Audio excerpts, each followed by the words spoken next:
स्वामी जी, कर्मों के सिद्धांत पर थोड़ी सी बात करते हैं। गीता में श्री कृष्ण ने भी कहा है, निस्वार्थ कर्म पर जोर दिया है। लेकिन अगर हम आजकल का जमाना देखें तो निस्वार्थ कर्म में लोगों का मन नहीं लगता है। तो पहला सवाल मेरा कि कर्मों का सिद्धांत कैसे काम करता है और हम निस्वार्थ कर्म की तरफ खुद को कैसे आगे बढ़ाएं? गीता में ऐसा कुछ नहीं कहा है कि केवल निस्वार्थ ही कर्म हो या निष्काम ही कर्म हो।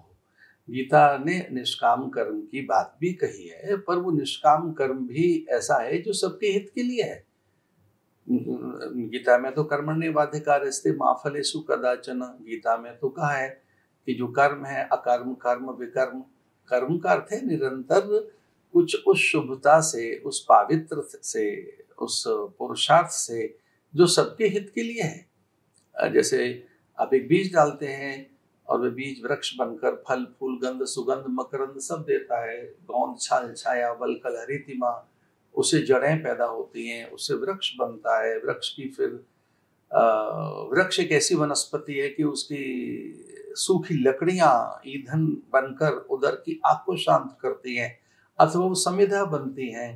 तो वो एक जो बीज डाला गया, एक कर्म जो हुआ, उससे कितनी उत्पत्ति हुई है। उससे जैसे फल फूल गंध सुगंध मकरंद हरितिमा, बादलों को बुलाने के लिए आर्द्रता, वाष्पीकरण, पर्जन्यों को आकर्षित करने के लिए उसकी प्राण सत्ता, उसी से अन्न में पाचकता है, पौष्टिकता है, भूस्खलन रुकता है पेड़ की जड़ों से, और पेड़ प्राण देता है, ऑक्सीजन देता है।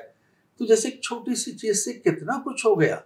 तो गीता ये कहती है, अथवा भगवान कृष्ण ये कहते हैं कि जो कुछ आप कर रहे हैं उसके करने में कोई उपयोगिता हो, उसकी कोई उपादेयता हो, उसकी कोई उत्पादकता हो, वो स्वयं और दूसरों को लाभान्वित करने वाला हो।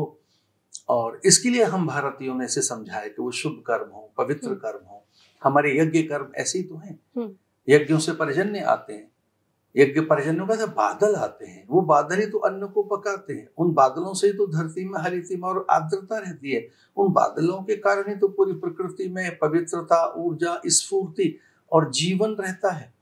तो गीता निस्वार्थ कर्म की बात इस रूप में भी कहती है कि जो कुछ आप कर रहे हैं उससे अन्य लाभान्वित हैं क्या, वह पारमार्थिक कर्म है क्या। तो कुछ निठल्ला न रहें, कुछ ऐसा न करें कि जिससे स्वयं और दूसरों को कोई लाभ न हो।